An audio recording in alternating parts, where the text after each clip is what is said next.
thank you all for turning out on a rainy night. Before I get into the main body of tonight's entertainment, I want to call your attention to the propaganda for an event in Mexico and another event in Hawaii. These events, in the case of the Mexico event, you get a major slice of the psychedelic community.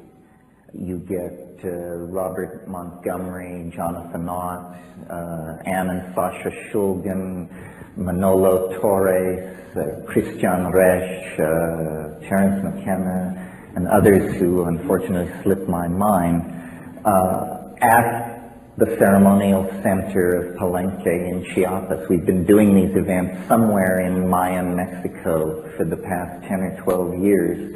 Many of you are graduates, which doesn't mean you can't come again, but I want to invite all of you there. If you're interested in ethnobotany, shamanism, ethnopharmacology, altered states of consciousness, the politics of all of this, this is as intense and information-packed an exposure as you can have, and it's straight from the mouths of the scholars and scientists and writers who have spent a great deal of time in that area. So I just want to invite you to that. It's also a great party. It's the height of mushroom season. There's nothing we could do about that. So you just are on your own.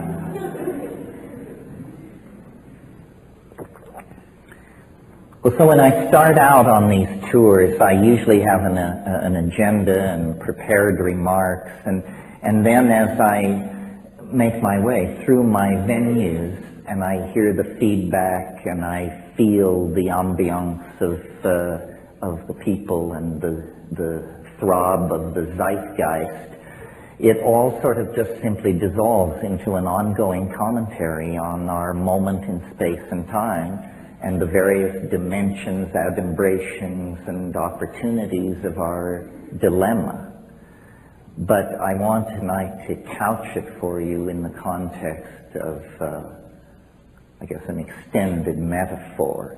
We could talk about these things many ways, but I find this particular extended metaphor illuminating. And I start by recalling an observation from someone whose name rarely falls from my lips, and that would be Gurdjieff. And Gurdjieff said at one point, or was known to comment, that people are asleep, he said. And he, by implication, suggested people awaken. I'm not sure if he fully grasped the implication for his own product line had that occurred, but in any case, you're on it, you're with me, yes. It's very hard to give these lectures in such a way so that every person hears something different, which is what is supposed to be going on, you know. Well, so thinking about this comment that people are asleep, I see several implications. I ask myself, what is awake in my own notion? And I thought to myself, awake is, for me, awake is where the laws of physics are fully operable. You know, hurled objects shatter, electricity shocks, I cannot fly. The laws of physics are in operation. In that domain, I consider myself to be fully awake. Now, in terms of occult and spiritual traditions, the admonition to awaken always seems to imply that higher consciousness is approached through an expansion of clarity and awareness. And that seems obvious. I don't argue with it as a rationalist. But as somebody who has run the edges, I've noticed something somewhat counterintuitive to that teaching. And it's this. It's that to contact the cosmic giggle, to have the flow of casuistry begin to give off synchronistic ripples, whitecaps in the billows of the coincidental ether, if you will. To achieve that, it requires, a precondition is a kind of unconsciousness, a kind of drifting, a certain taking your eye off the ball, a certain assumption that things are simpler than they are, almost always precedes what Eliade called the rupture of plane, that indicates, that there is an archetypal world, an archetypal power beyond, behind profane appearances. And in my own life, for those of you who are conversant with my output, when I went to the Amazon in 1971 and had the experiences that are described in True Hallucinations, I had been, for many months before that, in Asia, smuggling, hanging out, and I had taken my eye off the ball. I had become very gentle, very relativistic in my approach to other people's opinions and behaviors. I was easygoing, is what I'm trying to say. Too easygoing. And in that situation of semi-unconsciousness and openness, the cosmic giggle approaches. And I compare this is closing of a theme, I compare this to sleep, or to states that lie between waking and sleeping. And so, again, an odd take on this remark of Gurdjieff's. I remember someone many years ago said to me, they evoked the symbol of the yin and the yang, the two tears folded against each other within a circle. And this person, who was no rishi, roshi, geshe, or guru, but simply observant, said, it's not the black side, it's not the white side, it's the interface, it's the edge. And I found, by observing sleep, and some of you may recall the motto in Athanasius Kircher's Amphiatrium Sapientium that's chiseled over the alchemist's doorway. I can't do it in Latin, but it says, while sleeping, watch. While sleeping, watch. And I've noticed that while going to sleep,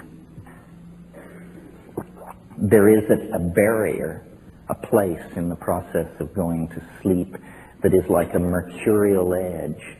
It's a river. It's a zone of hypnagogia. You often pass through it post-orgasm. It's a place of drifting amoeboid colored after-image lights, and then true hallucination, images, strange, transcendental or transpersonal images. Well, so far in the context of pursuing this extended metaphor about sleep, I've talked basically, essentially about the individual's relationship to the concept, to the fact. But there's also a social or a political, a species-wide implication. It occurs to me that at any given moment, because of the way the planet is as a thing, some considerable percentage of human beings are asleep, always, and many are awake. And so if the world soul is made of the collective consciousness of human beings, then it is never entirely awake. It is never entirely asleep. It exists in, I guess you can hear me. It exists in some kind of indeterminate zone. And this, to me, is the clue to understanding something that is personally fascinating to me. And it revolves around why people believe such weird things. And why either as a consequence of the approach of the millennium or the breakdown of traditional values or the density of electromagnetic radiation or for some reason a balkanization of epistemology is taking place. And what I mean by that is there is no longer a commonality of understanding. I mean, for some people, quantum physics provides the answers.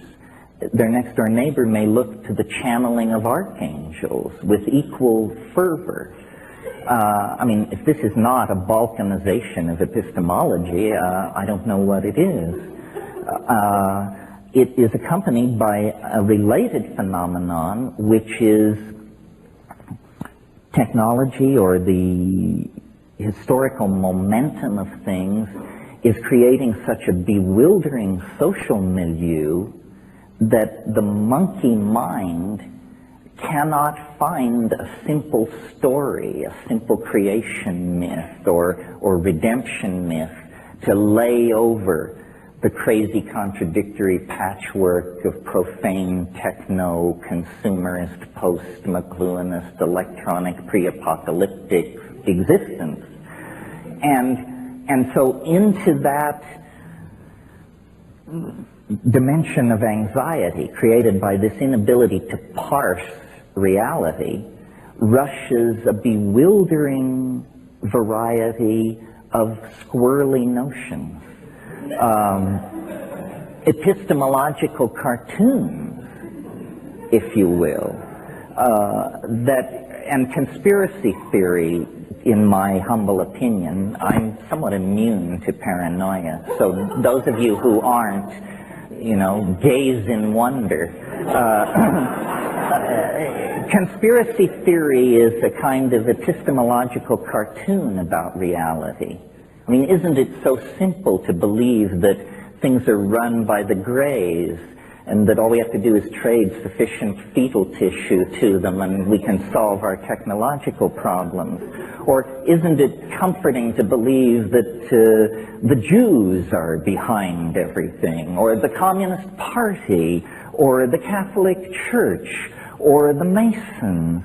Well, these are epistemological cartoons. It's, you know, kindergarten stuff in the art of amateur historiography. I believe that the truth of the matter is far more terrifying.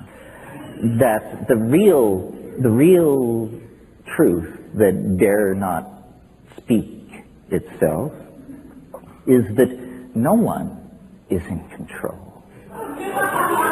Absolutely no one. You know, you don't understand Monica, you don't understand Netanyahu, it's because nobody is in control.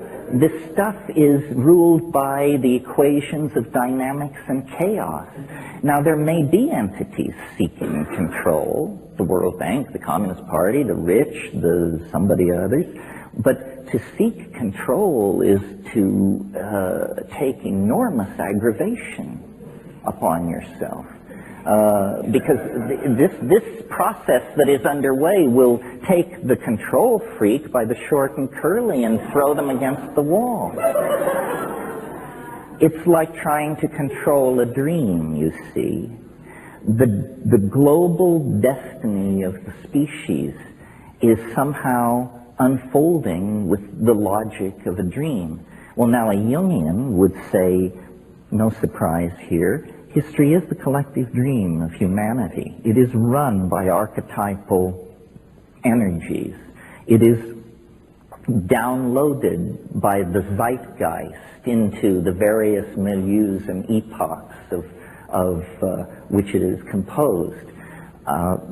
This seems reasonable to me. I don't want to give you the impression it's too linear to understand that what I am saying is that awake is good, asleep is bad. What I would rather do is explain this whole gradient of possible positioning vis-a-vis your life and your destiny, these choices that you have, and then have people understand that they choose. You choose to be asleep or partially asleep or fully awake, or to be one part of the time and in some situations and one part of the time and in other situations. Now, if in fact we exist inside some kind of morphogenetic field that is created by the sum total of human minds on the planet, and if in fact in half or more of those minds at any given moment the rules of the dream hold sway, then it is no surprise that when we make our way into society, or just when we live our lives, there's an eeriness to it, there's a fatedness to it, there's a plottedness to it. We are inside some kind of engine of narrative, I believe. Some science fiction writers, such as Greg Egan and others, have suggested that this could even be a form of recorded medium. You can see the thumbprints of editors on our reality if you are truly paying attention. I mean, if you're a devotee of the theory of stochastic and random unfolding of events, then you have to look very carefully at how unrandom and how mythical and archetypal most people's lives are. If you take psychedelics and hurl yourself to the edge and spend time with strange Aboriginal people in remote parts of the world, the cosmic giggle becomes your friend. But in fact, ordinary people's lives, everyone's lives, are touched by deep magic. And again, the primary datum is experience, and then the models are built backward from the primary data without prejudice and in an attempt to transcend historical momentum. And when I do that, what I see is that the carrier of the field of the cosmic giggle in most people's lives is love.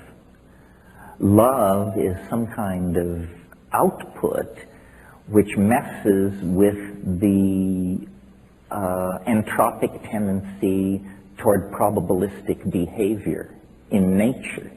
What do I mean by that? I mean, you can be the janitor at Microsoft and the vice president and chief of operations, his daughter can bring him lunch one day, and you can, from a distance, have your eye fall upon her and fall in love with her. And from that point to having the 5 children she bears you go off to Harvard and the Sorbonne, it's just a matter of running the clock forward. And these things to you it may seem like a miracle, but to those of us who are students of human happenstance, it's inevitable.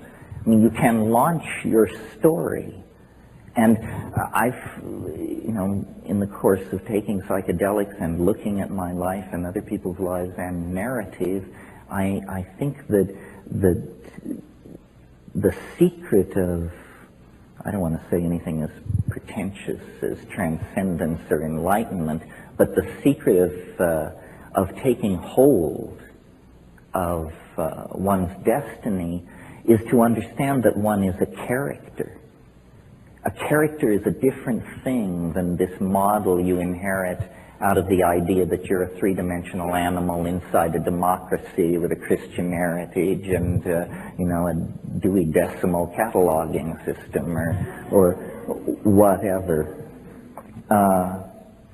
Anyway, these are some of the notions that occur to me in the context of comparing dream on many scales. You have to really struggle, I think, to believe that you actually live inside the model of reality that science and Newtonian physics and the mathematical analysis of nature have given us. Not to get too philosophical here, but for positivist nature have given us, not to get too philosophical here, but for positivist philosophers, everything that is important, color, feeling, taste, tone, ambition, apprehension, appetition, these things are called secondary qualities. In other words, they're peripheral. They arise at a lower level of understanding. They are somehow determined by the presence of the animal body and hence dismissible by a theory of pure abstraction, which says, what is real is spin, charge, angular momentum. None of these things are very rich concepts for a living human being. Who knows what any of these things are, So,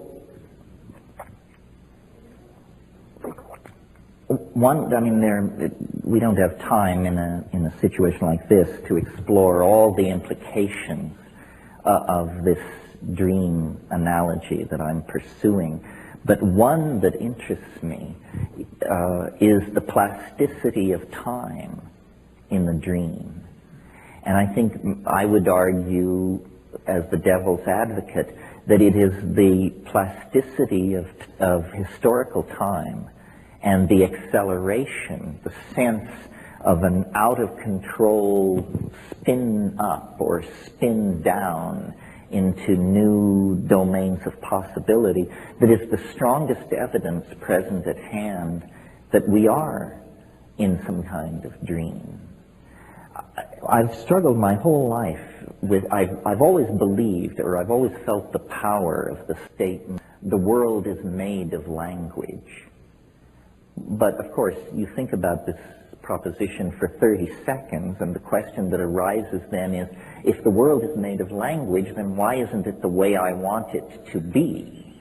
Why does it have it has its own raison d'etre, even if it is language? Well, I think it's appropriate to speak of this to an audience as digitally sophisticated as I assume you must be. I think the primary insight that has been secured here at the end of the 20th century, the primary contribution of 20th century thinking, if you will, is to have understood finally that information is primary, that this world, this cosmos, this universe, this body and soul are all made of information. Information is a deeper and more primary concept than space, time, matter, energy, charge, spin, angular momentum. The world is made of language. The implication for the digerati is that reality can therefore be hacked. If reality is made of language, then what we're saying is that it's code. And if it's code, then it is far more deeply open to manipulation than we ever dared dream. I mean, we've been messing around on the desktop, opening files with religions and political systems and xenophobic theories of racial superiority, all this crap that haunts the human historical adventure. It means we have not addressed the deeper levels. And in thinking about this and the relationship to dream and human culture, I have realized that cultures are like operating systems. We are like hardware. The human animal is a piece of biological wetware / hardware. And it has been, we know, pretty much as we confront it today for at least 140,000 years. At Klassus River cave mouth in South Africa, they have excavated Homo sapiens sapiens skeletons 100,000 years old, and that person could have sat in the front row here tonight and nobody would have batted an eyebrow. So the human hardware has been in place for a while. What has changed rapidly in comparison to the rates of biological evolution are the operating systems.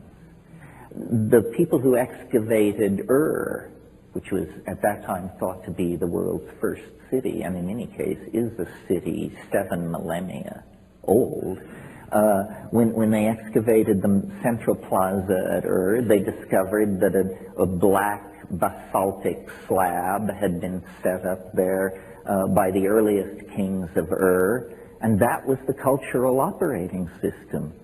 And if in a deal trading goats for olives a dispute arose, people had reference to the central operating system, and these things were determined. Well, now, Ur 101 was fine for olives and goat trading, but it didn't support higher mathematics. It didn't support rational exploration of nature. It didn't support astrological knowledge about the movement of the stars. As we have gone forward through culture, we have swapped out these operating systems. And at each swap out, there has been a lot of hair pulling and cussing and screaming. Anyone who has installed a new operating system is completely familiar with that sickening from the bowels kind of coldness, as you realize it all hangs by a thread. Now, this situation, or this operating system metaphor, I think is a useful one for understanding, and again, a circle closes, the balkanization of epistemology that causes me such anxiety. If you meet an Aboriginal person from the Amazon, for example, they may be running Witoto 3.0 as their operating system. Nicely supports animistic magic, huge capacity when it comes to making fish traps and bird traps.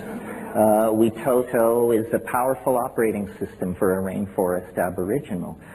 In our culture, there are, I have no idea, at least 10 or 20 operating systems, all going at the same time. Some will run Mormonism.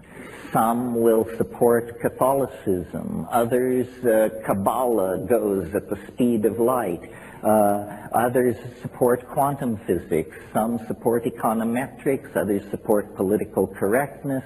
And these things are mutually exclusive.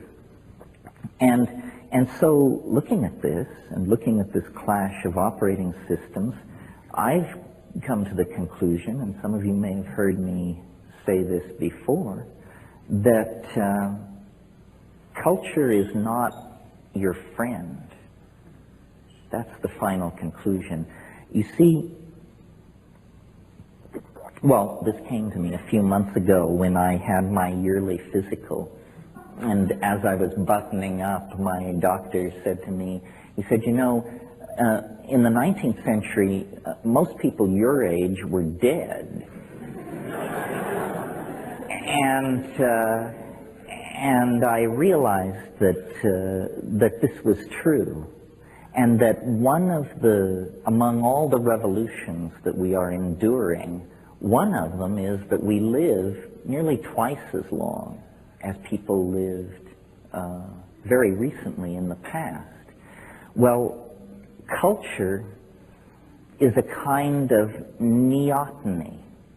And I don't want to belabor that at great length, but For those of you who are not biologists, neoteny is the retention of juvenile characteristics into adulthood.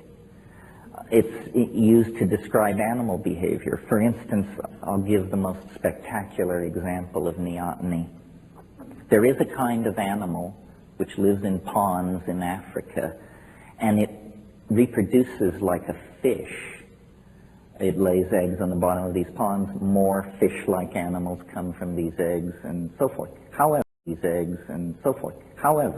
if the pond dries up, the creature undergoes metamorphosis and becomes an animal somewhat like a gecko, and lays eggs, and from these eggs come creatures that are like geckos. In other words, this is an animal which actually achieves sexual maturity in two forms, depending on environmental stress. Spectacular example of neoteny. Turning to human beings, a less spectacular example, but relevant to us, is our general body hairlessness compared to other primates. We look like fetal apes. Human beings look like fetal apes. Why? What is neoteny? Well, this is hotly debated among evolutionary biologists. But the point I want to make is a socio-political comment, which is culture itself is some kind of neotenizing force. Because what culture provides is a bunch of rules, so you don't have to think, and a bunch of myths, so you don't have to think again. Culture has all the answers, you know. You want to know where people came from?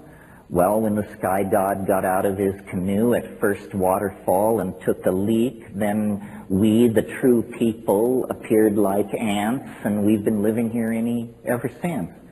Oh, huh. Gee, thanks. I'm glad I asked. You know, this is what culture does for you.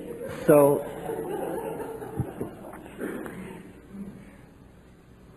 but now technology throws a curve. And the curve is that we live so long that we figure out what a scam this is. We figure out that what you're supposed to work for isn't worth having. We figure out that our politicians are buffoons. We figure out that professional scientists are reputation-building, grab-tailing weasels. We discover that all organizations are corrupted by ambition. You know, you get the picture. We figure it out. Well, then, as intellectuals, and anybody who figures it out is an intellectual, believe me, because they're slinging the programming to push you the other way. So then intellectuals, defined as people who figure it out, discover that you are alienated. That's what figuring it out means. It means you understand that the BMW, the Harvard degree, this whatever it is, that this is all baloney and manipulated and hyped, and that mostly you have a bunch of clueless people who are figuring out which fork they should use. But this position is presented as alienation and therefore somehow tinged with the potential for pathology. You know, it's a bad thing to be alienated. Now let's speak for a moment, in order to fulfill the promise read in the introduction, about psychedelics. And what are they doing in this fine situation? Well, what they're doing is forcing this maturation process by dissolving boundaries, which is what they do. They are exposing the cultural operating system for what it is, which is just a bunch of hacked together rules that evolved over time. They weren't sent from God, from Mount Sinai. It's just a bunch of hacked together rules. So psychedelics in that sense spread alienation. But what they alienate us from is preposterous, earth-merging, sexist, consumerist, shallow, trivial, inane, insane, and dangerous. And that's what they alienate us from. So again, this neotenizing thing is like the condition of unconsciousness that I described as the precondition for the cosmic giggle. Glamour, acts of magical conjuration, hypnotic delusion and illusion, hysterias, fads, pseudo-revelations, strange truths whispered in every quarter. This is the character of our time. And people have seemed to believe that they were fulfilling their responsibilities intellectually.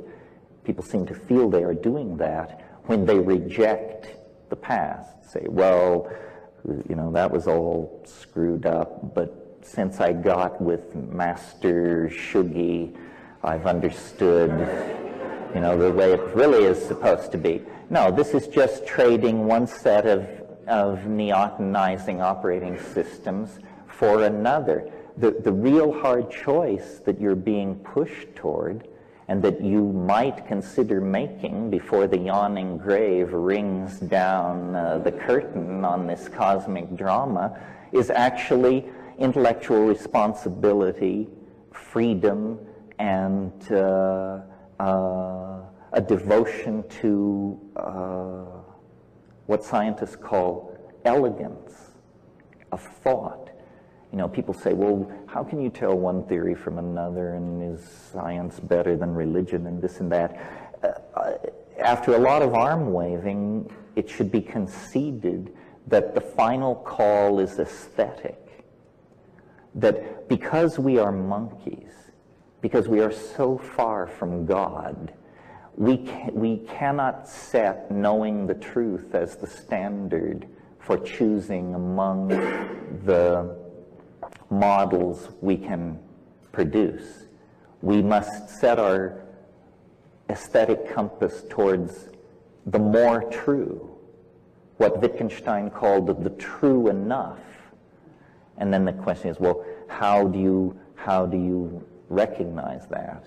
Well, this is a rich field of human study called philosophy of science or theory, epistemology and ontology. How do we know what is real? But Plato, who all the rest of philosophy is a footnote upon, Plato said, that the key lay in the concepts the good, the true, and the beautiful. The good, what is it? Tricky, tricky, tricky. The true, what is it? Trickier, even trickier. The beautiful, what is it? Easy to discern. The beautiful is easy to discern. You are going to be condemned to live out the consequences of your taste. Really, really. And if you have no taste, God help you, because you are self-condemned to an appalling nightmare. You won't be getting it. All the subtle stuff will go by you while your head is filled with cant, nonsense, foolishness. So again, the metaphor of the dream and of making choices based on beauty, and beauty is downloaded into the human cultural milieu largely through dreams. Other ideas may also come in dreams, but I think studies have shown that architects, designers, people who are actually at the top of the pyramid in any design process are very aware of their dreams, their reveries, their insights. So that's the way to set the compass, not toward truth, not toward the good, not because these aren't fine things, but because they're so slippery, but toward beauty. And with that in place, to my mind, hope follows as a natural consequence. You know, we talk a lot, and I'm sure there are people in this room who are well versed and connected into the world of virtual reality, which is a very hot topic and may have all kinds of implications for our future and the evolution of consciousness. But it's worth pointing out that we have been making virtual realities for a very, very long time. That language, spoken language, is the original code for hacking virtual reality. And when you sit the children down around the fire and begin to tell the old stories and the pictures rise out of the flames, that is virtual reality. And so is, and this is the point I want to make, so are all the artifacts, all the impedimentia of human existence. I mean, a virtual reality built in aluminum, stucco, steel, and glass is not immediately erased the way you clear a screen, and the cost of making it is great. But was a virtual reality. The Agora at Athens, ancient Rome, Canterbury Cathedral, these are virtual realities. Men and women have toiled at agriculture, at warfare, at child rearing, at many, many activities in the long march towards self-definition. But more and more we have, and this is true even of societies that are aboriginal and without economy, when we free ourselves, we are not freed into a void. When we free ourselves, we are freed into the dimension in which art is an obligation. And this is the great turning point. I mean, I think that the design process, whatever that means, must become conscious, global, integrated. The entire human domain, which means the entire planet and its surrounding near space, should be enclosed and included in a coherent plan driven by human values and a thirst for transformational beauty. And I mention this because I believe that many of the people capable of making major contributions to that are in this room or within 100 miles of this room tonight. And we are people of immense privilege by any way of slicing the planetary demographic. Even the poorest among us who wheedled their way in here this evening are in the top 1% of the planetary social pyramid on a planet where hundreds of millions of people are starving. The obligation upon the conscious people near the control surfaces, near the levers of the human machine is immense. So with freedom, and I know this is a cliche, but hopefully not in this context, with freedom of that sort comes enormous responsibility. And it's paradoxical.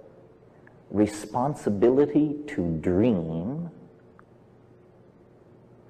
and coexisting and simultaneous with that, an obligation to awaken. In other words, an obligation to make sense, be non-trivial, not to squander resources in foolishness, an obligation to awaken, and an obligation to, at the same time, dream. And then, you know, the rational mind screams out, but this is impossible. This is paradox. But the subtle mind understands that we have now reached square one.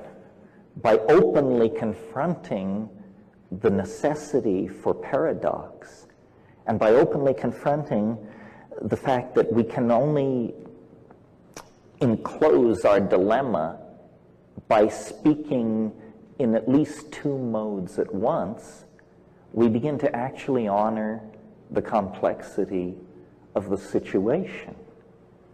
And so tonight, the thought I want to leave with you is the simultaneous project of awakening and the simultaneous project of entering deeper into the dream for the purpose of cultivating, evoking, experiencing, remembering, transmitting, and communicating beauty, which feeds back into the awakening process. Otherwise, the awakening will be traumatic and demoralizing. We will awaken to an AIDS-ravaged Earth, to ecotastrophe, planetary warming, complete collapse of any concern for the destiny of future generations. This awakening must not be disempowering. And the mantle that can be spread over the awakening to counteract the possibility of disempowerment is this wish to evoke, realize, and serve the project of bringing ever greater amounts of beauty into the world. I think that's the end of the formal lecture here this evening. Thank you very much. I didn't say, we will have an intermission of about 20 minutes, so you can, what do you say, what do you say? And then we will get back together and undergo the more creative process and the more organic part of the evening, which is Q&A. And for those of you who can't stay for that, I appreciate your attention and your concern. And thank you all very much, and we'll assemble here in 20 minutes.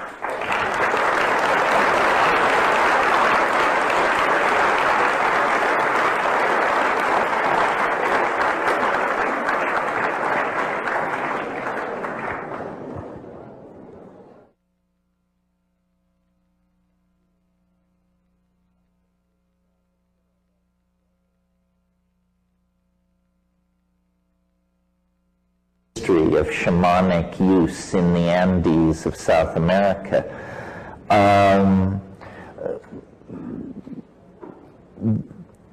People you can be a strict constructionist in the matter of psychedelics, or you can cast your net widely. There are many substances in nature which alter consciousness, either stimulate or sedate, or create more ambiguous and spectacular effects. I would describe what the effects of datura as a deliriant. Now, the shamans who use these things have special techniques both of preparation and of training that allow them to control or navigate around the more unpleasant aspects of datura. It tends to provoke memory loss, shall we say bizarre behavior, such as taking your clothes off in public and so on. And it creates a general ambiance of uncertainty about the nature of reality. And what I mean by that is you talk to people who aren't there, you smoke cigarettes that aren't there, you answer phone calls when you're standing in the woods.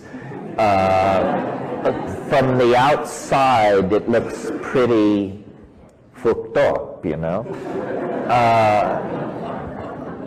But some Aboriginal and native traditions have managed to tame this, at least in the shamanic context. I guess in this matter I'm a kind of strict constructionist, in that when I say psychedelic, I have something very specific in mind that a substance or a plant should do. It should not inhibit clarity. In other words, not episodes of forgetfulness, lack of memory, passing out, or confusion. It shouldn't interfere with that, and it should transform thought. And it should be accompanied by visual hallucinations with eyes closed. That's what I love. That's what I live for. Now, people have said to me, you're some kind of a vision chauvinist. It's true, and usually the people who were saying this were people who were great enthusiasts of LSD.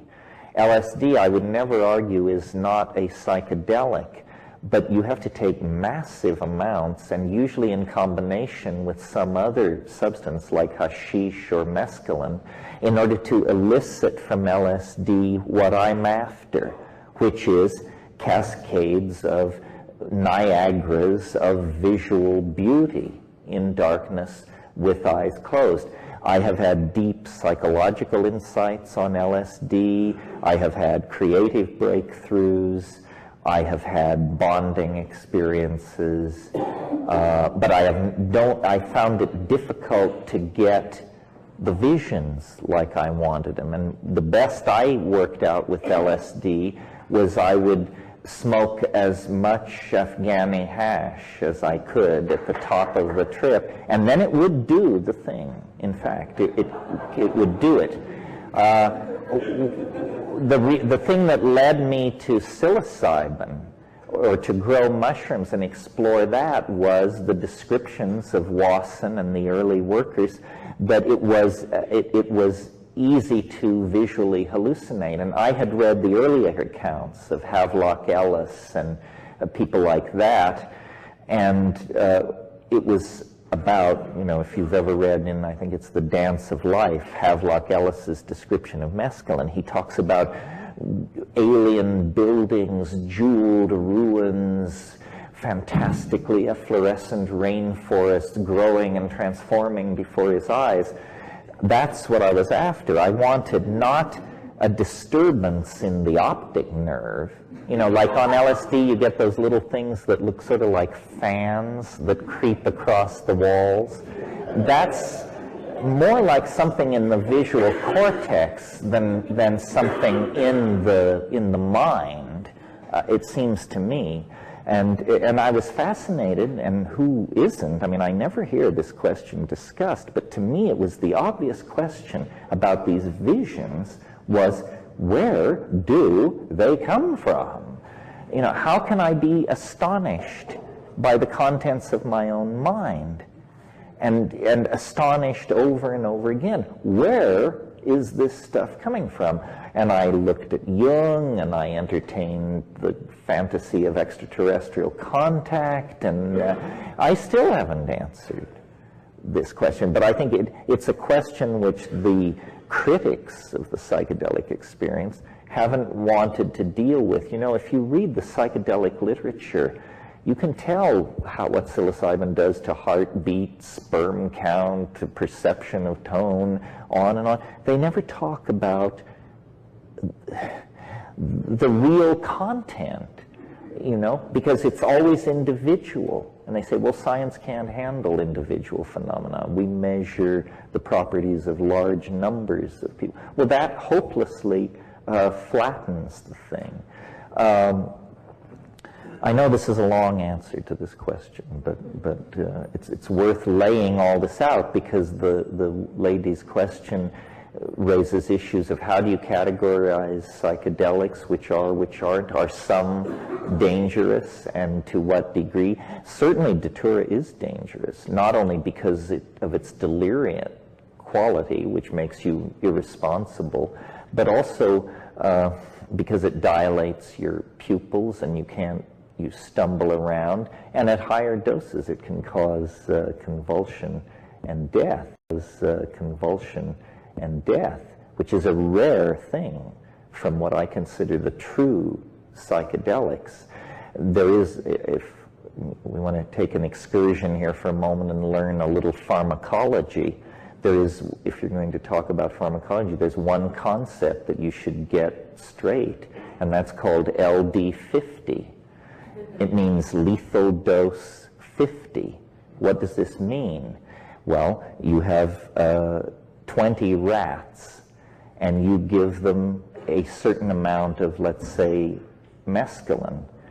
When half the rats die, that dose, expressed as milligrams per kilogram of body weight, is called the LD50.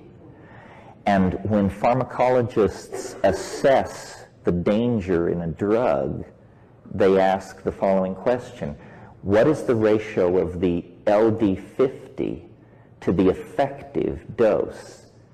And if the LD50 of a drug is only 20 times the effective dose, that's considered an incredibly toxic, dangerous, and dubious drug. A good drug is a drug where the LD50 is 200 times more than the effective dose. In the case of LSD, the LD50 for man has never been determined. That's how safe LSD is. And we're talking about lethality here, not, you know.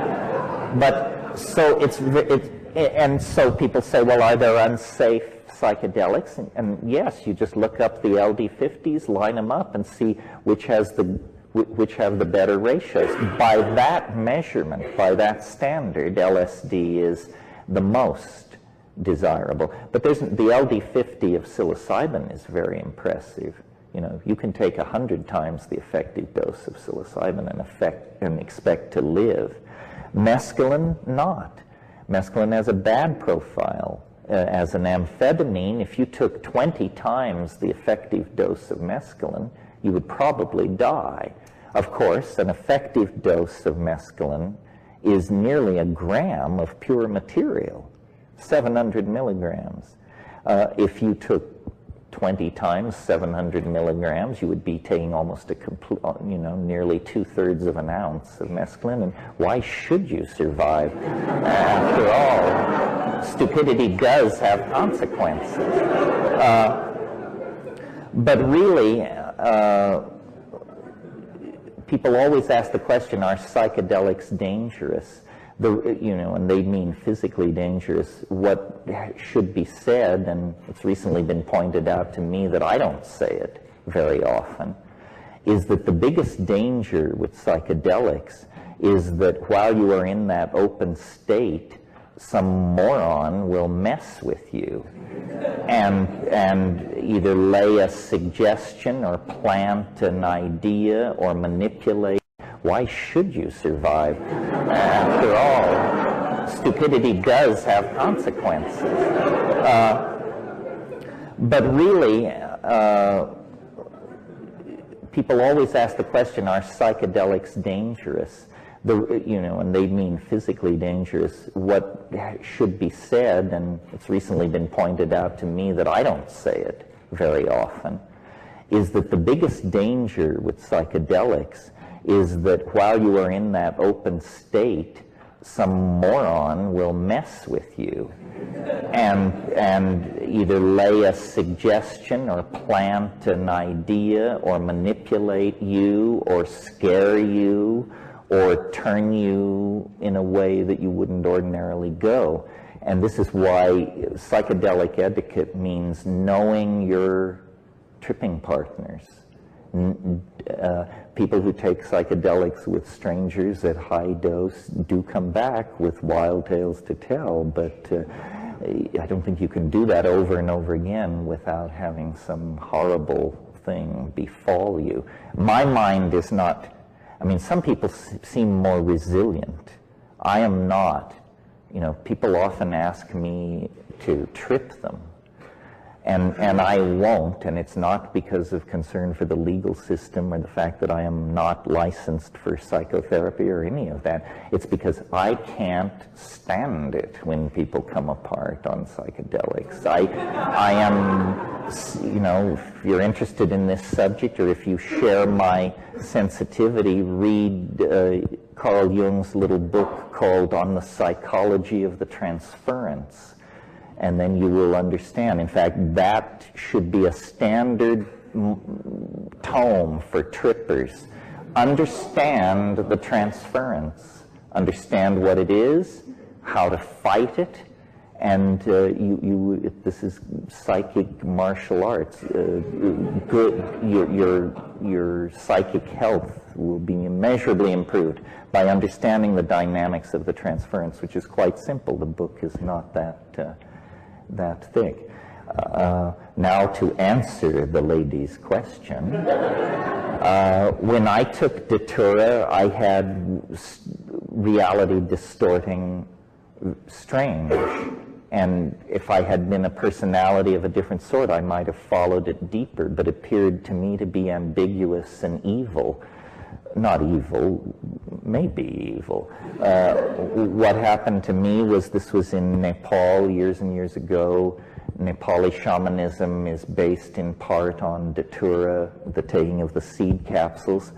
An English friend of mine who had the room next to mine took it, and I took it in my room, and it was a situation where to get to the facilities, I had to walk through his room.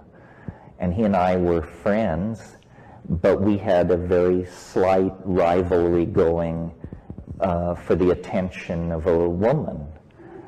And I think this woman was not aware that either of us was interested in her, but we were both aware that the other one was aware. And midway through my trip, I decided I had to go to the bathroom, and so I stepped through into this guy's room, and they were in bed together,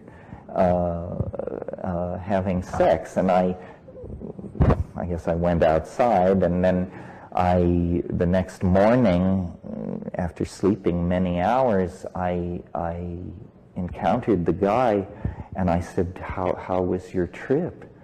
And he said, it was wonderful. And I said, yes. Well, I saw. And he said, what did you see? And I said, well, I saw that you were with Julieta. And he said, I thought so too.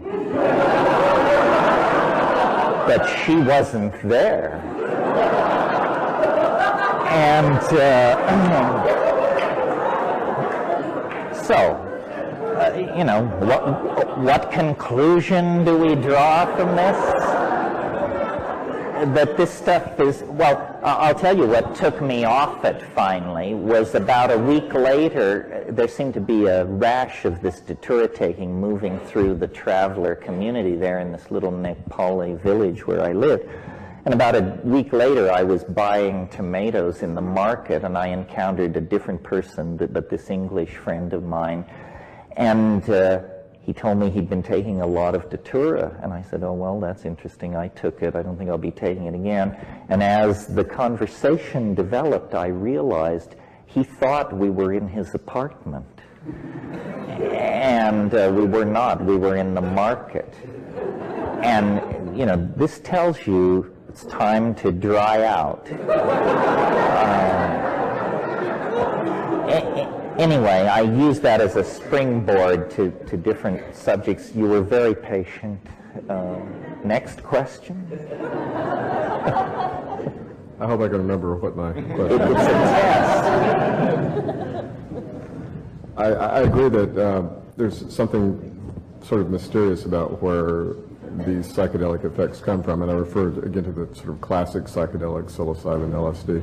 But the fact that you generally need to take a substance or a drug, it's a material thing, does, in some sense, sort of go in a strange way to reinforcing a pretty basic scientific, almost mechanistic view of the universe. And I just wondered if you had thought about that or have any comments. Well, let me try to convince you otherwise. I mean, I see what you're saying. You're saying that because this transformative, possibly spiritual experience is causally connected to the act of taking a matter of a certain type into your body, that it seems to argue for the materialist proposition that mind is an epiphenomenon of the functioning of brain and so forth. Am I restating it right? Well, yeah, sort of, but I wouldn't necessarily go so far as to say that it forces you to conclude that the mind is an epiphenomenon of the brain, but that there is some sort of real validity to chemistry, mathematics, physics, and that you talked about localization at this moment, that those things are in some sense far more real than, say, channeling, what did you say? Oh, I see what you're saying. Yeah. Well, yes, I mean, this relates to what I was saying about the balkanization of epistemology. It's really strange to me that science is in the act of flinging open the curtains on a staggering vision of what it is to be alive in this cosmos. I mean, we now can look back through the Hubble and other telescopes, 13 billion years to within 600 million years of the primary explosion that presumptively created this universe. Meanwhile, we're tearing open the nature of the human genome, the nature of the heart of the atom. This is the great age for the expansion of the scientific vision, but the population is somehow incapable of staying up with what's going on, and so we have the greatest proliferation of occultism in all forms since the 16th century. It's almost as though there's a bifurcation of the culture. The scientific, the makers of new science are going deeper and deeper in the direction that the rest of the public not only cannot follow them into, but is actually headed the other way. And it's a condemnation of our educational system, that people have not understood that science, for all its flaws, is the only tool for understanding the nature of reality that has any kind of track record whatsoever. The others just have a story to tell. The Buddha story, the Jesus story, fine stories, but that's all they have is a rap. The amazing, you see, why is science different? Somebody could just say, well, but isn't it just a rap? Well, it is, but it plays by slightly different rules than these other explanatory systems.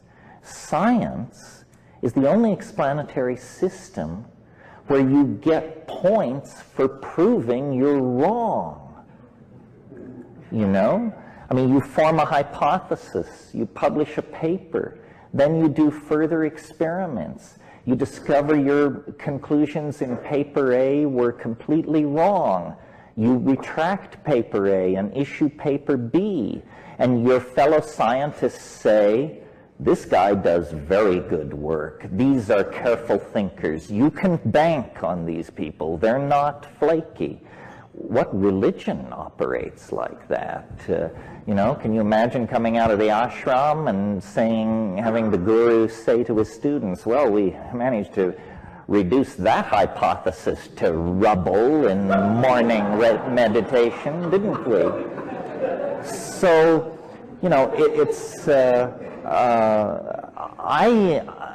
and then let me return to answer that question based on my original misunderstanding of it. And I would say this, it is no reduction of the psychedelic experience to say that it is caused by drugs because they are material atomic systems and therefore we know all about them. Every electron is the yawning mouth of a wormhole that leads to quadrillions of higher dimensional universes that are completely beyond rational apprehension. Matter is not lacking in magic. Matter is magic. I mean, so when you hear these people like David Dennett and all these talk show materialists running around, these people haven't gotten the news that's coming out of quantum physics. I mean, you see, there's a problem, or let me describe to you the state of play here. The way science works is science respects fidelity of theory to experimental results. What really thrills a scientist is when you have a theory that makes a prediction down to 5 or 6 decimal points, and then you perform an experiment and it's spot on down to 5 or 6 decimal points. And then everybody involved in what's going on has extremely high confidence that they're on the right track. Well, now only one science is ever that good: physics, macrophysics. Chemistry, it's good, but it's not that good. Ecology, biology, demography, these are pretty loose. They play with numbers, but it's a fig leaf. And by the time you get to sociology or something like that, I mean, these clowns have just snuck under the tent and should actually be shown the door and put back outside with the card readers. So for several hundred years, since, let's say, Galileo and serious physics, this is how science has been. It's been a pyramid of envy directed toward the paradigmatic science, which was physics, and which could produce this incredible congruence of theory and experimental data. Well, so then physics, of course, charges forward deeper into matter, asking deeper questions. Well, once you pass below the level of the electron, it's like suddenly, it's like smoking DMT or something. Absolute madness breaks out, where before you had these wonderful theories and they were feeding back this data. Now suddenly you have backward flowing time. You have particles which appear magically on one side of an energy barrier without apparently crossing through it. You have non-locality, which seems to imply that every particle that exists is somehow magically connected with every other particle. We now have quantum teleportation. We have black holes. We have singularities. And don't be fooled, folks. What is a singularity? It's just a place where you agree that the rules are canceled because you don't know what the hell else to do. And it's fine, you know. It used to be in physics that they had one singularity. It was called the Big Bang. And so you say, well, one singularity, essentially what science is saying is give us one free miracle, and then we can run it from there.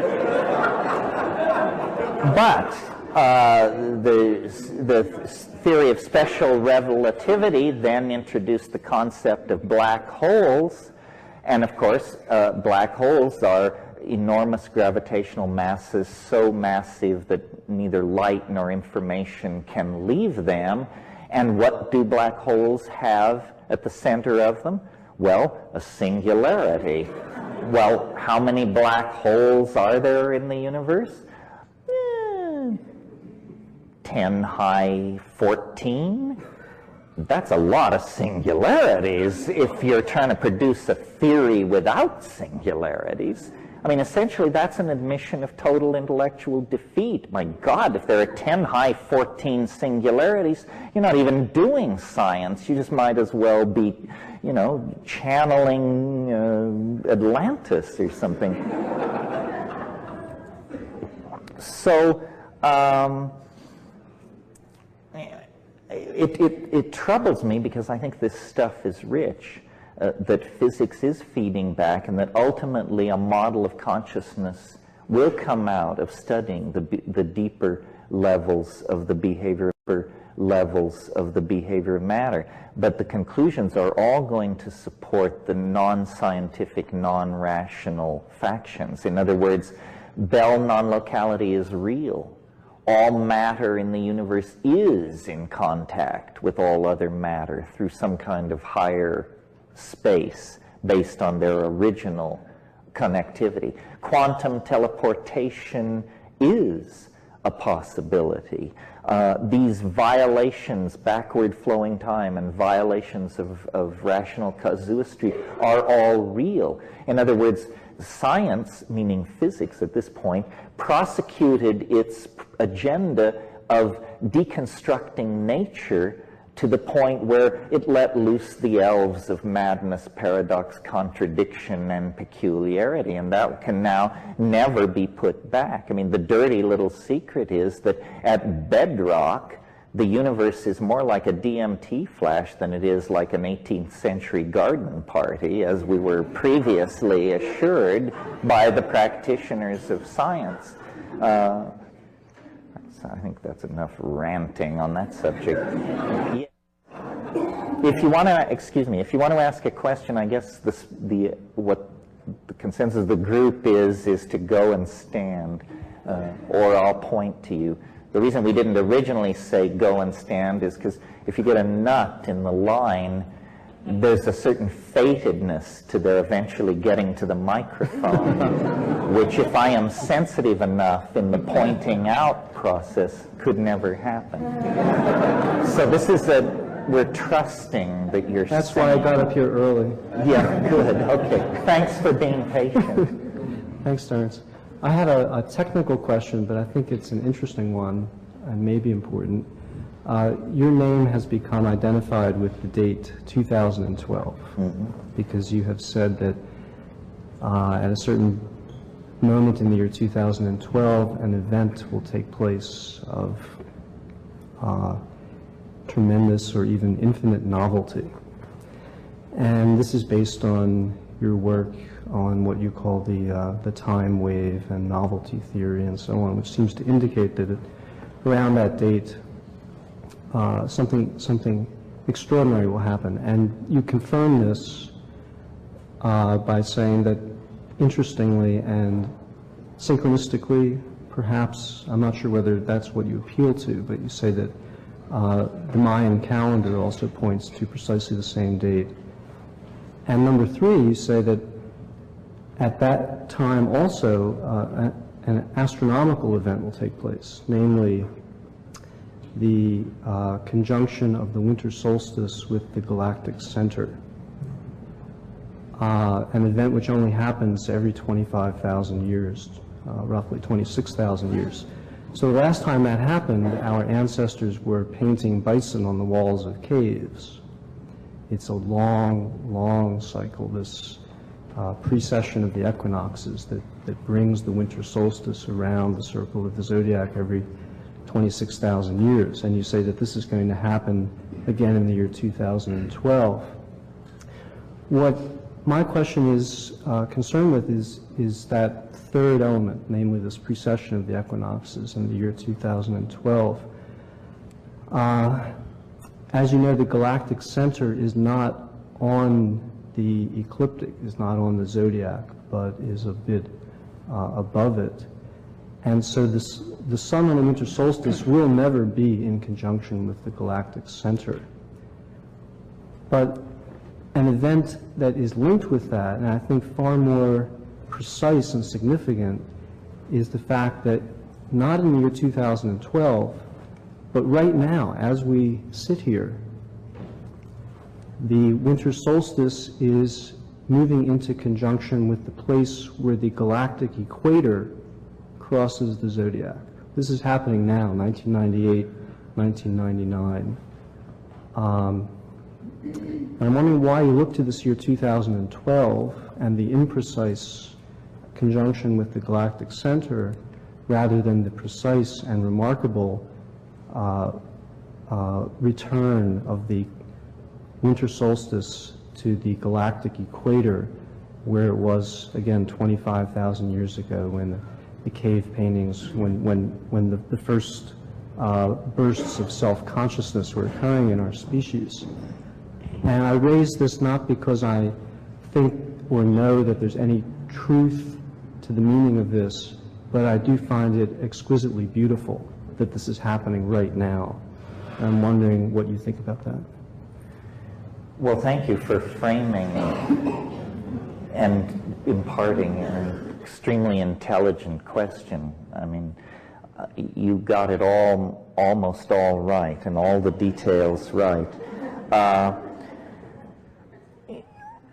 And for those of you who have no idea what that was all about, I'm not sure I can help you. But for those of you who do know what that was all about, here's my response. First of all, your statement that the galactic center is now transiting the solstitial node rather than in 2012, that's the only part of the thing you laid out that I would that I would disagree with, and here's why. When we say the galactic center, it turns out when you turn the lights on that concept that it's extremely slippery. The galaxy is not a basketball. It has a center of mass, which we can't determine from where we are because we're out on one limb edge of it. It has a center of luminosity. It has a volumetric center. I mean, how do you in fact even define what the galaxy is? Because at its outer edges, it feathers out into extragalactic space. Now, what we're arguing over here is a difference of 12 years. If we accept the premise that we're trying to locate a point in time where this conjunction of the galactic center and the heliacal rising of the solstitial sun occurs. Now, if you run out and buy a program to run on your PC like Voyager, and you look at these solstitial sunrises over the next 14 or 15 years, it actually depends on the program you buy, what the contention is that is supported. This is a deep subject, very interesting, raises issues of bioastronomy, archaeoastronomy, galactic dynamics, complicated issues. A book has come out in the last 6 months called Maya Cosmogenesis 2012 by John Major Jenkins. He's a fine scholar. I wrote an introduction to the book, but he, over hundreds of pages, can educate you and bring you up to speed about these issues. If the Maya had never existed, we would still be looking at the end of a millennium based on the Gregorian calendar. Now, we tend to say, well, you know, that the Gregorian calendar is out of sync with the Maya, that if there is a collective unconscious, then the European mind somehow made a sloppy download of it, because the Gregorian calendar is off-keyed the Mayan by 12 years. But on a scale of 1,000 years, that's a difference of 0.12% or something. In other words, and on a scale of 1 billion years, what is being off by 12 years? on the scale of 1,000,000 years, what is being off by 12 years? So it seems crazy to me to have, violent factions for 2012, and then the point is that something, the galactic mind, the intelligence of the species, the integrated Gaian and galactic entelechy, something is trying to deliver a message. And it is writ large, this message, in our largest systems of defining and understanding time. We are at the end of a cosmic cycle. You can say 1,000 years if you're a Gregorianist, or you can say a Phaeonist, or you can say a 5,300 X year cycle if you're a Mayanist, or you can say a 26,000 year cycle if you're a processionist. But the point is, we are there. We are there. We are in parking orbit around the eschaton. And, it permeates our lives. All you have to do is sit down, smoke a bomber, and look, and it's there. It is pregnant. We are pregnant with this eschatological breakthrough. And, people want it to arrive in the form of ships the size of Manitoba hovering over the Oval Office, perhaps offering oral sex, I'm not sure. But you see, we are such ephemeral creatures in time. We're like mayflies or something, mayflies who only live for 7 days. In other words, our temporal window perception is so extreme. I mean, people say, well, nothing much ever seems to happen. Well, 100 years ago, there were no movies, automobiles, airplanes, telephones, internet, atom bombs, antibiotics, DNA, it's endless. So in the space of, and yet people say, well, nothing much ever seems to happen. An incredible ability to not register radical change seems to be a precondition of existing in the presence of radical change. Now, for those of you who care about my theories in this area of mathematics and deconstruction of the I Ching and analogizing to the Mayan calendar, it is a mathematical game. It is an intellectual game.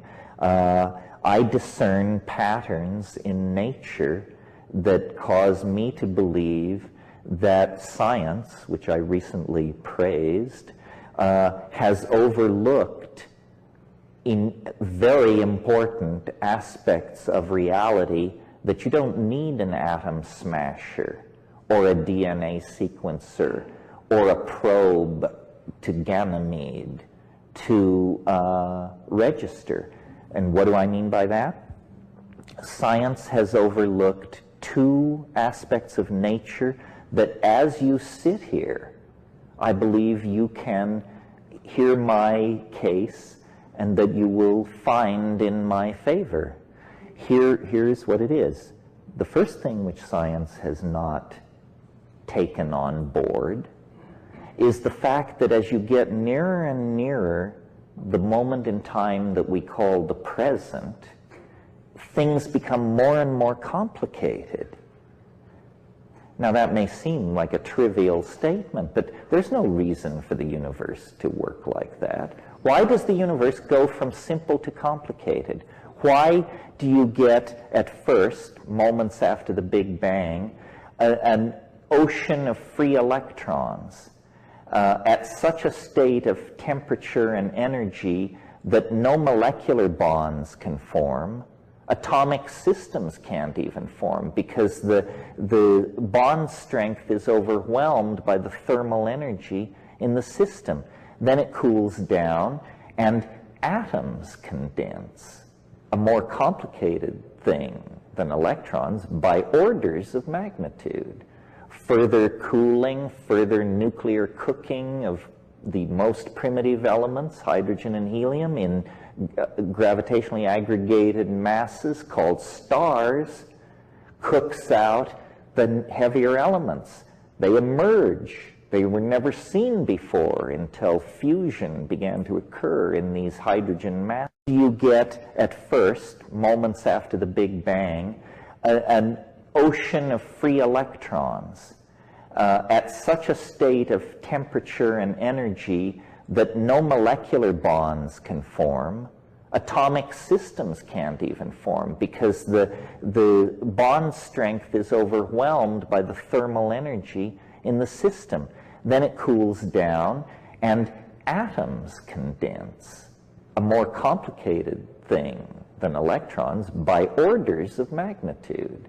Further cooling, further nuclear cooking of the most primitive elements, hydrogen and helium, in gravitationally aggregated masses called stars, cooks out the heavier elements.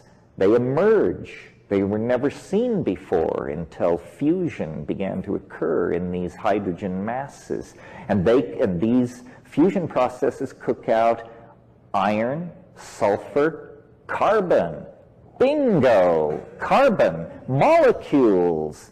Now, an order of magnitude in their complexity greater than atoms, as atoms are compared to electrons. And then, you know, and I'm compressing 13 billion years of emergence here into 30 seconds, then out of the molecular soup you get long-chain polymers. Out of the long-chain polymers you get molecular transcription systems, i.e. prebiotic stuff. Out of that you get non-nucleated DNA. Out of that nucleated DNA. Out of that membranes, organelles, organisms, higher organisms, differentiation of tissue, our dear selves, culture, language, technology, and the eschaton. Now, why this is so obvious, I mean, leaving out the eschaton, if you like, but all the rest of it is totally self-apparent.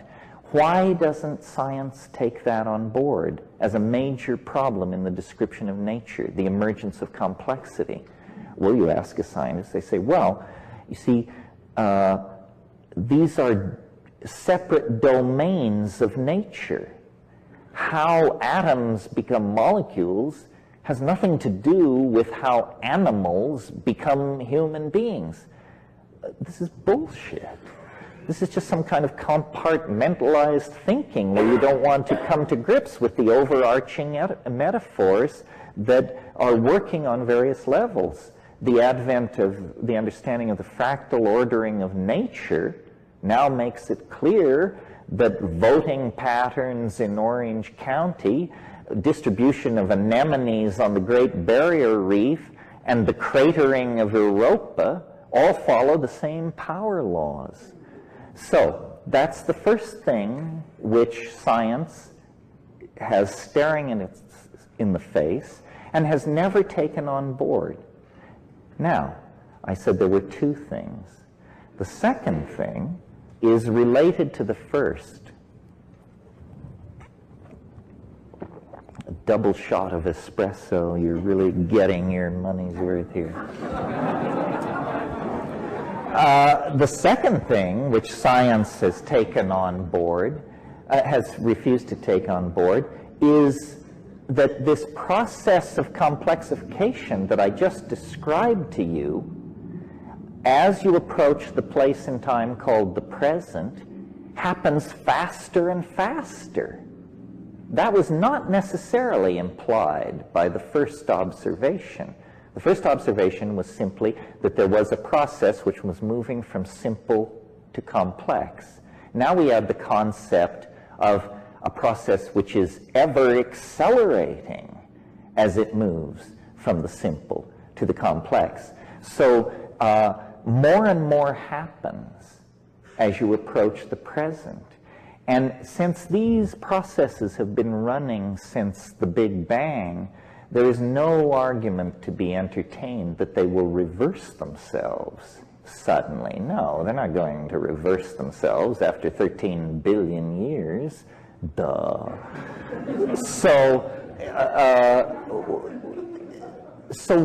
But the implication of that, carried to its ultimate extreme, leads to a conclusion most people find too wild to entertain. If the universe is evolving deeper and deeper into complexity, faster and faster, and if now in a human lifetime we can see a small portion of this curve, it no longer appears flat to us because of our nearness in relation, you understand what I'm saying? We can actually discern the curve. And so that means, I believe, that by extrapolating this process, we should then logically conclude that we are very near, relative to the life of the universe, we are very near to the place where this ramping up of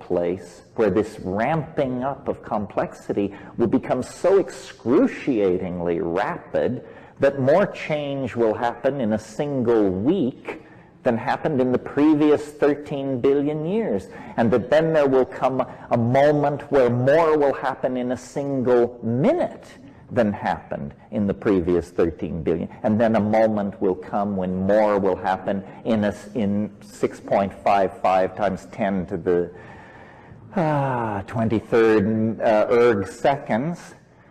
More will happen than has happened. And people say, well, but that's crazy. I mean, what kind of universe is that? Well, wait a minute. What's so crazy about this? Let's look at what the competition is peddling. What the competition would have you believe is that the universe sprang from nothing in a single moment for no reason. Well, now, whatever you think about that theory, in the interest of being awake, please notice that that is the limit case for credulity. Do you know what I mean by that? I mean that if you can believe that, you can believe anything.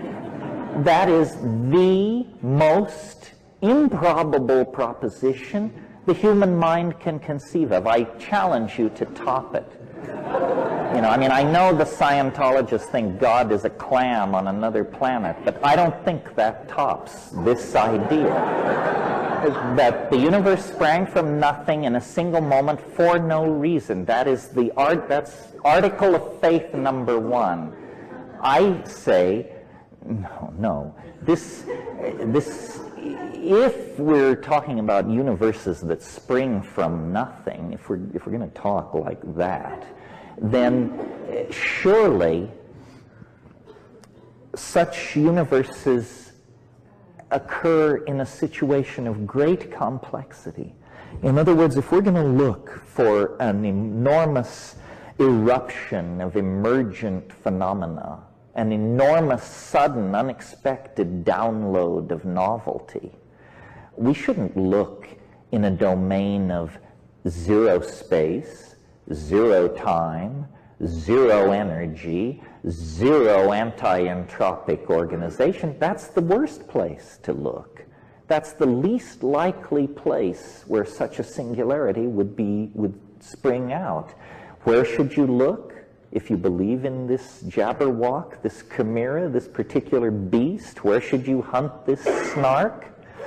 You should hunt it in domains of immense complexity, where you have matter, energy, light, chemistry, language, machines, people, cultures, intentionality, minds. And if you throw all that stuff together and shake it up, it's maybe not a sure thing that you will get a singularity, but you're certainly betting right. You've figured it out.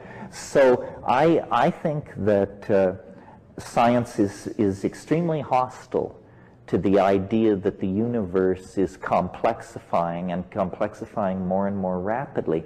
Why? It's just a historical issue. It has to do with the fact that 19th century English biology was extremely hostile to what it called deism. Deism was the reigning religious paradigm of the 19th century, and it's the idea that God is a clockmaker, and that God made the universe and wound it up like a clock and went away. And what irked Darwin and Lyell and those people was the idea that the universe has a purpose. You see, they thought that if it has a purpose, this somehow means there is a God, and they weren't up for that. They were trying to build rational science into a tool for understanding nature. I think we have grown beyond that, and it's foolish to wear those tight 19th century high-button shoes. We can believe that the universe is following an organizational vector. We can believe that the universe is under the influence of a strange attractor. We can believe that the universe is pulled toward a future denouement, as well as pushed by the unfolding of causal necessity. We can believe all of that without evoking the 19th century concept of God. Now, why do I spend so much time on this? And, what's so great about all this? Here's what's so great about all this. If you will join me in this belief that the universe works as I have described, it's an engine for the generation of complexity, and it preserves complexity, and it builds on complexity to ever higher levels. If you entertain this, guess what happens? It's like a light comes on the human condition. Who are we in my story? Well, first let me tell you, who are we in science's story? We are nobody. We are lucky to be here. We are a cosmic accident. We exist on an ordinary star at the edge of a typical galaxy in an ordinary part of space and time. And essentially, our existence is without meaning, or you have to perform one of those existential pâté douxes where you confer meaning, or one of these postmodern soft shoes. But if I'm right, that the universe has an appetite for novelty, then we are the apple of its eye. Suddenly, cosmic purpose is restored to us. We left the center of the cosmic stage in the 13th century and haven't been back since. But this idea says, no, people matter. You are the cutting edge of a 13-billion-year-old process of defining novelty. Your acts matter. Your thoughts matter. Your purpose, to add to the complexity. Your enemy, disorder, entropy, stupidity, and tastelessness. And so suddenly then, you have a morality, you have an ethical arrow, you have contextualization in the processes of nature, you have meaning, you have authenticity, you have hope, you have the cancellation of existentialism and positivism and all that late 20th century crapola that people used to entertain back in the old days. So that's why I am so keen for the idea of novelty, because it seems self-evident. And, we can argue about whether the eschaton will arrive in 2000 or 2012 or 3000. But I cannot believe that there is anybody in this room tonight who that the hardest thing to imagine is human history going on for hundreds and hundreds and hundreds and hundreds of more years. That's impossible. We see around us the processes that make of history a self-limited game. The clock's ticking, folks. You think we can do gene splicing and internet and psychedelic drugs and manipulation of our genetic material and star flight and atom antimatter and quantum teleportation and all these things? You can extrapolate that 500 years into the future? Don't be ridiculous. No, history is some kind of a phase transition. It only lasts about 25,000 years. Some people think that's a long time. Some people think it's a short time. It depends on where you stand. I think of it as snap. You know, one moment you're hunting ungulates on the plains of Africa, and the next moment you're hurling a gold ytterbium superconducting extrastellar device toward Alpha Centauri with all of mankind aboard in virtual space being run as a simulation in circuitry. You know? It's just first the one thing, then the other thing. But now history, which lasts 25,000 years, is this weird period where you're neither fish nor fowl. You know, you're not the hunting ape anymore, but you are not yet the 16-dimensional digital god, you know. And in that transition phase, there is confusion, there is angst. But now we're at the end. We have no, I maintain anybody who's peddling angst and peddling pessimism and peddling all this stuff is just, that's so 2 minutes ago.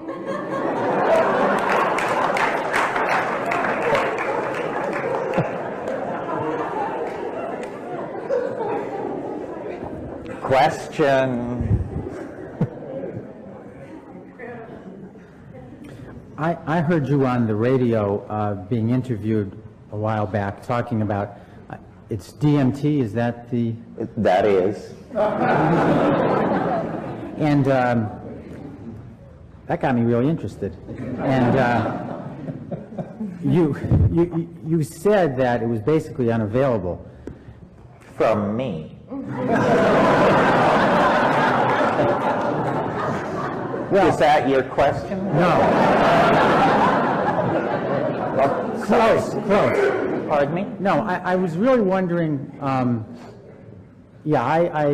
had interpreted that you had said it was pretty much unavailable, period, and I was wondering if in fact it was available, and if not, I mean, that just sort of renewed my interest in psychedelics, which now you think is the second best choice. Well, first let me say, because it's an... And I'd like to hear maybe just a little more about DMT. Oh, okay. Well, first thing let me say, which is a piece of practical advice, the psychedelic community is cleverly invisible because our choices in gender expression, fashion, so forth and so on, have by crypto osmosis come to dominate the values of the culture. We can no longer tell ourselves from straight people. So the only opportunity where we really come out of the woodwork is a thing like this. But then, of course, there's a tendency to fall into old think, and everybody focus on the alpha male Spielmeister at the front of the room. So let me point out to you, I'm going home to Hawaii tomorrow morning, but this is your community. This is your community. And whatever it is that you think you need, there are a dozen people in this room who can help you out. And I am not one of them, because I have a different assignment. But look around, and of course, be careful. But after all, this is about consciousness, right? I mean, if you're not conscious enough to conduct that social transaction without flubbing it up, that's probably God's way of telling you you shouldn't be proceeding toward high doses anyway. Yeah. Oh, and you wanted me to say more about it. The black and red poncho. The man in the black and red poncho. Yeah, I mean, in a way, it's impossible to talk about DMT, but on the other hand, it's fun to try to talk about it because it pushes the horse of language into a lather. Basically, when you smoke DMT, what happens is pure confoundment. And, you know, I'm trying to speak generally here, in the sense that different people are confounded by different things. So, of course, it addresses you personally. Your level and tolerance for confoundment is a very personal thing. People have asked me about DMT, is it dangerous? And the real answer is only if you fear death by astonishment. You know, and you deliver that line and then people laugh, except the people who've done DMT don't laugh. Because they understand, you know, death by astonishment is no remote possibility. Death by astonishment is right there. You know, when was the last time you were astonished? Unless I smoke DMT, it doesn't happen to me. Amazed occasionally. Astonished, never. Astonishment is when your jaw hangs for a long time, you know. And DMT is simply confounding. Now, how could something be that confounding? I mean, you can imagine taking a drug and realizing that you should treat your partner better, or realizing that God really exists, or realizing that you should exercise more, or realizing that the planet is an organized intelligence. But how could something be as confounding as DMT is? Well, I think the answer to that, and it took me a while to get to this, is that the reason it's so confounding is because its impact is on the language forming capacity itself. So the reason it's so confounding is because the thing which is trying to look at the DMT is infected by it, by the process of inspection. So DMT does not provide an experience which you analyze. Nothing so tidy goes on. The syntactical machinery of description undergoes some kind of hyperdimensional inflation instantly, and then, you know, you cannot tell yourself what it is that you understand. In other words, what DMT does can't be downloaded into as low-dimensional a language as English. And so you're like, I remember a B movie I saw when I was a kid, and it was set somewhere in Mexico, and there was a big swamp, and there was a dinosaur in the swamp, and at one point this campesino who encounters the dinosaur comes rushing out of the swamp, and the patron of the ranch is there, and this terrified guy is there in this serape, and he can only point to the forest and sort of make a croaking sound, and that's what English allows you to do with the experience of DMT. You just come down a sputtering mess. If it works, you just come down saying, you know, my God, you know, it's not what I thought it was. And this is after you've done it 20 times. It's not what I thought it was. It's not what I can think it is. It's something, and to me, it's a miracle, because my intellectual arrow and how I brought myself up in terms of all these things was I am a rationalist, and I am interested in testing and verifying and proceeding to define truth by non-exotic means. In other words, no archangels, none of that. And as I matured intellectually, I began to eliminate mystery from the world. You know, I'd look into some spiritual discipline, conclude, no, that's a bunch of crap. I'd go to some teacher, conclude, no, this guy is a weasel. I sought the weird, but with an attitude of critical skepticism. And I assumed blithely that with this flashlight I would soon prove there were no elves out there in the darkness. Turns out, no. This is the way to proceed, because stuff which is malarkey will be exposed as malarkey instantly. You know, you just go to the guru and you say, what can you show me? And if the guy wants you to sweep up around the ashram for a dozen years or so, you say, no, I'm out of here. But when you get to DMT, it delivers. It delivers. It is as strange as anything can be. As anything can be. It is, you know, it is not only stranger than you suppose as you sit here, it is stranger than you can suppose. And what makes me wild about this is we're not talking about something that you have to go 500 miles up a jungle river and live with primitive people and study techniques for 30 years. We're talking about something which, if I had a pipe loaded with it in my hand, each one of you would be 30 seconds away from what I'm talking about.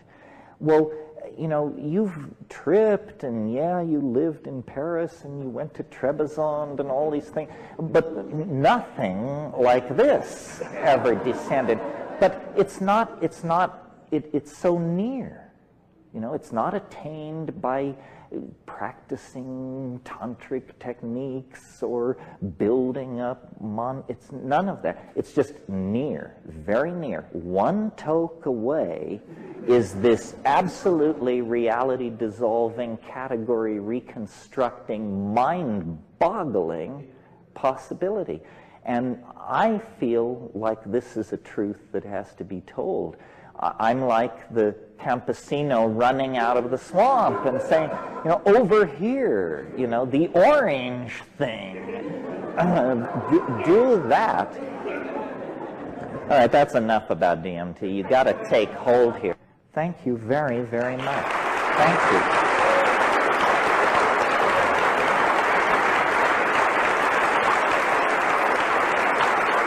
Thank you.